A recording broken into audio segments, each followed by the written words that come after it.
Baik, sahabat-sahabat Trias TV, kita akan lanjutkan diskusi kita. Tadi sudah disampaikan, Mas Rifki ya. Ya. Awalnya perkawinan itu harus dibangun lillahi ta'ala pastilah ya. Terus kemudian ikatan lahir batinnya dibentuk. Harus suami, istri, perempuan, dan laki-laki. Tadi kalau ada pernikahan laki-laki dengan laki-laki, bukan pernikahan di Indonesia. Di Indonesia ya. Walaupun di luar, tapi kan tujuannya udah di luar itu, karena salah satunya adalah bagaimana meneruskan secara biologis juga memenuhi kalau dan memenuhi berikutnya. Nah, sekarang fenomenanya kan sudah berubah banyak ini dunia ini ya toh, termasuk di Indonesia. Betapa perkawinan itu menjadi pintu masuk yang kemudian bahkan ada orang yang fobi untuk masuk karena adanya kemungkinan munculnya namanya perceraian. Artinya, kalau tadi disampaikan oleh Mas Rifki, ketika nikah bagaimana menyatukan, ketika ada permasalahan di situ, kemudian dengan mudah mereka lakukan perceraian. Ini pandangannya Mas Rifki tentang perceraian itu sendiri seperti apa? Terus kemudian sekarang gimana sih suasana di PA khususnya lah ya? Ya. Masalah ini ya, popi tadi ya. Ya. Jadi ada satu kata popi ini dalam pernikahan. Memang ini sebuah lingkaran setan yang nggak akan selesai ini, terputus ya. Karena rata-rata yang popi dalam perkawinan itu biasanya mereka yang punya trauma tertentu dalam sebuah rumah tangga. Entah orang tuanya, entah saudaranya, entah temannya. Ya. Itu pasti karena kalau ada kegagalan, entah orang tuanya terjadi konflik rumah tangga, kemudian terjadi perceraian, itu bisa mengakibatkan trauma tertentu kepada anak. Sehingga mengakibatkan fobi itu sendiri. Ya, sehingga dia rasanya tidak sanggup lah untuk bisa menjalin bahtera rumah tangga seperti masyarakat pada umumnya, karena dia ada trauma tertentu, pengalaman-pengalaman yang tidak menyenangkan di dalam sebuah rumah tangga itu. Terus apa lagi pertanyaannya? Nah, sekarang kan fobi itu tidak terjadi pada hanya orang yang belum menikah, ya. Yang sudah menikah kemudian cerai kan, ya. Situasi cerainya apa, penyebabnya apa, berbagai macam problematika, akhirnya mereka nggak sadari. Dan menyebabkan apa? Kasus yang di pengadilan agama versi kita diskusi tadi kan, itu betapa banyak perceraian yang ada di Indonesia. Ya. Nah ini situasinya sebenarnya gimana? Banyak sekali penyebab perceraian apa sih Pak? Ya, jadi gini. Yang tertinggi di mana data sekarang di Indonesia? Data sekarang kalau provinsi di Jawa Barat ya. Jadi kalau penyumbang terbesar Jawa Barat? Penyumbang di Tasikmalaya. Waduh, di Tasikmalaya. Sehingga ini isinya orang cantiknya Indonesia ya. Data statistik ya, kita secara nasional ya. Di tahun 2022 itu total perceraian yang terjadi adalah sekitar 514.000 perkara. 514.000 perkara. Jadi ada 514.000 rumah tangga yang broken home, yang pecah. Ya, yang terjadi perceraian. Tadi sampai mana tadi ya? Yang di awal tadi. Ya, sudah kan cerai. Oh iya. Ya, terus? Gini ya, saya ingat. Tadi masalah kopi ketika ada pengalaman pribadi. Ya. Kalau saya melihat dari beberapa kasus-kasus yang ada di pengadilan, rata-rata justru yang bercerai ini karena ada pihak ketiga, karena ada orang ketiga, atau karena sudah punya calon yang lain. Sehingga sebenarnya perceraian itu, konflik rumah tangganya itu sebenarnya tidak sampai terhadap ekonomi, tidak sampai terhadap rasa trauma tertentu untuk rumah tangga. Mungkin ada beberapa orang, tapi ternyata rata-rata yang ada di pengadilan, sempat saya tanya, punya calon yang lain, dia katakan, ya dia jujur, ya ada calon. Ada juga masalah rumah tangga yang karena ada orang ketiga, sehingga ketika dia bercerai, dia menikah dengan selingkuhannya. Sehingga kalau dikatakan semua yang terkena dampak perceraian itu dia akan fobi dan susah untuk membangun rumah tangga. Enggak juga ternyata. Artinya bisa jadi perceraian itu hanya untuk memiliki kehidupan kedua gitu ya. Memiliki kedua, betul. Tapi alasan perceraian yang paling banyak sebenarnya apa kalau dilihat dari situ? Selain itu tadi ya, 500 sekian ribu ya toh? Ya. 500 sekian ribu kan terbesar di Jawa Barat. Di Jawa Timur yang terbesar di mana, Pak? Di Jawa Timur ada 3 kota yang terbesar, yaitu Surabaya, Malang, sama Jember. Malang ini di kabupaten ya, Kabupaten Malang. Jadi Surabaya, Kabupaten Malang, dan Jember ini terus Berdasarkan statistik dari yang ketiga ini yang paling besar penyebabnya apa? Penyebabnya adalah kalau dilihat dari data di pengadilan, maka penyebabnya adalah pertengkaran dan perselisihan terus-menerus. Ya, oke. Jadi, ini kan masih umum sebenarnya. Ya, terus kalau poinnya di bawahnya? Poinnya pertengkaran dan perselisihan terus-menerus ini macam-macam. Bisa jadi karena komunikasi yang tidak berimbang, bisa jadi karena hubungan sama orang tuanya, mertuanya, kemudian masalah ekonomi juga. Tapi masalah ekonomi sebenarnya pemicu ekonomi relatif besar atau kecil? Pemicu ekonomi adalah menempati kedua. Setelah perselisihan dan pertengkaran, yang kedua adalah ekonomi. Kemudian yang ketiga adalah saya jadi menarik nih. Kalau KDRT berarti ketiga ya? Ya, KDRT itu ada ya berarti? Ada. Walaupun undang-undang tentang perlindungan yang kekerasan dalam rumah tangga sudah keluar ya, sudah dijalankan, tetapi masih juga banyak ya KDRT. Masih. Tapi menu urutan ketiga. Ya, urutan ketiga. Urutan yang pertama cekcok yang terus-menerus. Ya. Alasannya ini yang menjadi yang harus kita diskusikan. Ya. Yang paling banyak apa sih Pak alasan kalau dilihat dari fakta di lapangan? Fakta di lapangan rata-rata karena ini pernikahan adalah menyatukan dua orang yang berbeda. Apalagi laki-laki perempuan mempunyai kehidupan latar belakang yang berbeda, pendidikan, ekonomi, cara didik orang tua yang berbeda, mereka menjadi satu rumah setiap harinya, ya kan? Itu tidak menutup kemungkinan dan pasti itu ada konflik di dalam rumah tangganya. Ya, entah masalah kecil, entah masalah besar dan sebagainya. Nah, cara mengelola konflik ini yang mereka mungkin belum bisa secara penuh untuk bisa mengatasinya. Yang paling banyak, Pak, itu yang menjadi trigger, kemudian itu menjadikan orang harus memutuskan, aku nggak bisa lagi sama kamu, gitu kan? Ya. Itu apa diungkap di dalam pengadilan rata-rata? Rata-rata ada orang ketiga. Oke. Itu kan orang ketiga menjadi penyebab yang lain. Yang tadi cekcok tadi, Pak. Cekcoknya? Ya karena kurangnya komunikasi. Jadi mungkin kebiasaan-kebiasaan yang selama ini terbentuk ya dalam dirinya, kemudian menjadi satu keluarga, maka kebiasaan ini yang tidak bisa diterima oleh pasangan. Oke, mungkin untuk lebih mengkonkretkan itu, Mas Rifki ya, kalau misalnya ya, ini kan komunikasi itu kan bisa terjadi pada waktu mereka masih pernikahan muda, ataukah munculnya pada waktu sudah pernikahan 20-30 tahun baru cekcok gitu kan? Enggak, malah rata-rata pernikahan masih baru ya? Bermacam-macam, ya. Tapi memang mayoritas yang pernikahan baru memang ya. Jadi ada juga yang sudah puluhan tahun, ada juga yang sudah kakek nenek, yang sudah punya cucu, itu mengajukan cerai di pengadilan. Tapi rata-rata memang yang baru pernikahan setahun, 2 tahun, 3 tahun, itu mereka rentan sekali untuk terjadinya perceraian dalam rumah tangganya. Ya seperti itu kira-kira. Ya, memang luar biasa ya. Kondisinya di masyarakat ini sedemikian rupa sehingga hal-hal yang sederhana saja, tidak hanya faktor ekonomi, itu membuat kita semua mereka menjadi sangat rentan untuk melakukan. Nah, sebentar. Sekarang pertanyaan yang lebih lanjut. Yang paling banyak sebenarnya talak atau cerai?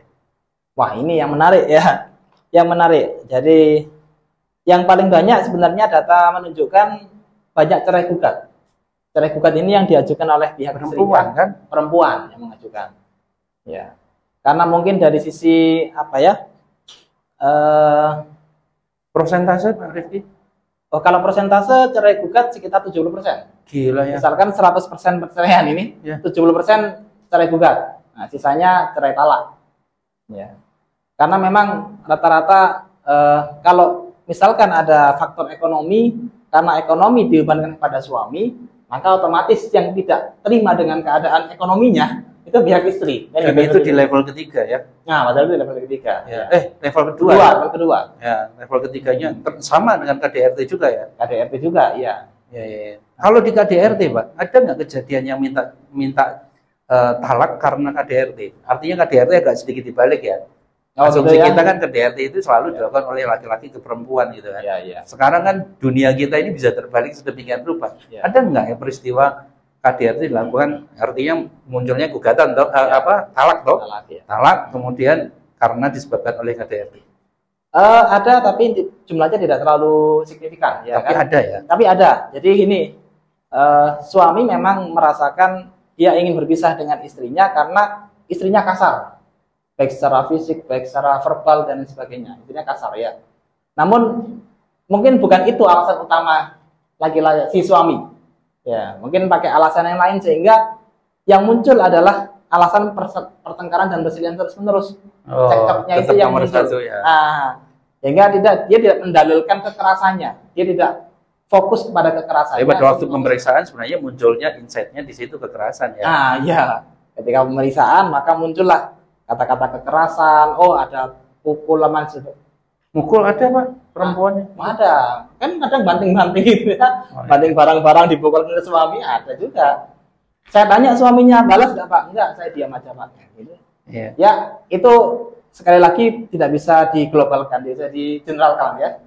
Iya. Bisa general. Artinya sahabat-sahabat Trias TV ya, kalau kita mau lihat ini, semuanya balik lagi kepada kita, pelakunya sebagai seorang suami, seorang istri ya. Ketika rumah tangga itu dimunculkan satu pemahaman, pengertian yang sama, tujuan kita adalah sakinah, mawaddah, warahmah. Terus kemudian kita bangun bahwa di situ ada hak dan kewajiban masing-masing, berdiri di atas hak dan kewajiban masing-masing, maka kita akan memahami bahwa untuk memperjuangkan satu visinya adalah bagaimana menciptakan keluarga sakinah dan mawaddah warahmah itu dengan cara apa? Ibadahnya harus dikencangin, rezekinya gimana caranya gitu ya. Ya betul. Ya, sehingga apa? Jangan kalau sekarang yang muncul ini kan persepsi misalnya dengan media sekarang nih Mas Riki ya. Ini kan kita bisa dicuekin sama istri gara-gara pegang handphone gitu kan. Iya. Benar nggak? Betul. Itu bisa bermain atau kita mencuekin istri karena pegang handphone gitu kan. Iya. Dan itu kan isinya udah bermacam-macam ya. Iya, betul. Ya. Sahabat-sahabat Trias TV, saya tidak tahu ya, apakah kemudian nanti kita akan melihat bahwa sebentar, nanti dihapus ya. Nah, sahabat-sahabat Trias TV, kita akan lihat yang terakhir nih. Mungkin kita akan minta statementnya Pak Mas Rifki ya. Satu hal, yang namanya perkawinan itu menyatukan, perceraian itu memisahkan. Nah, sekarang ini kalau kita balik ke teman-teman di pengadilan ya, selain upaya, ada nggak upaya dari pengadilan kemudian bagaimana meminimalisasi proses perceraian itu, termasuk kembali lagi kepada kita nih makhluk yang notabene adalah yang harus sudah berkeluarga, bertahanlah gitu. Apa yang perlu dilakukan? Ya, tadi saya ingin mencoba membahas yang pertama ya, jadi faktor agama itu penting. Ya. Faktor ibadah, faktor agama itu penting. Kenapa? Kalau kita lihat bentuk segitiga ya, coba kalau kita gambarkan segitiga ini bukan partai loh ya, bukan partai. Kita gambar segitiga gini ya. Misalkan suami istri, ini misalkan kita gambarkan ini Allah di sini. Ya. Yang di ujung ini Allah. Ini Allah. Ya Allah. Suami istri ada di sini. Kiri kanan. Ya, kiri kanan. Semakin dia menjauh ke Allah, maka hubungan suami istri dia akan menjauh. Ketika dia mendekat ke Allah, maka dia akan ketemu satu titik dan dia akan mendekat. Gitu ya. Jadi kurang lebih seperti inilah gambaran bagaimana rumah tangga untuk landasannya adalah agama. Sehingga apapun masalahnya sudah kita kembalikan kepada Allah, sehingga emosi akan meredam dan nanti pasangan satu sama lain akan semakin mengerti lah. Akan semakin mengerti dan memahami. Sehingga ketika rumah tangga berjalan lama, misalkan ya, berjalan lama ini, seorang istri misalkan, cukup dengan memegang dikit aja ke suami.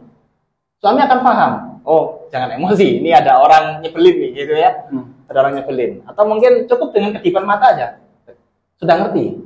Jadi chemistry-nya sudah terbentuk. Nah itu ya. Dan ini yang harus kita bangun. Nah ini harus dibangun. Artinya balik lagi pada dasarnya kita menempatkan diri pada diri kita sendiri, posisinya di mana, istri posisinya di mana. Nah, iya. Tapi semuanya kembali kepada bagaimana kita semua lakukan hanya untuk Allah semata. Iya. Ibaratnya kata-kata manjurnya gini ya, aku mencintaimu karena Allah.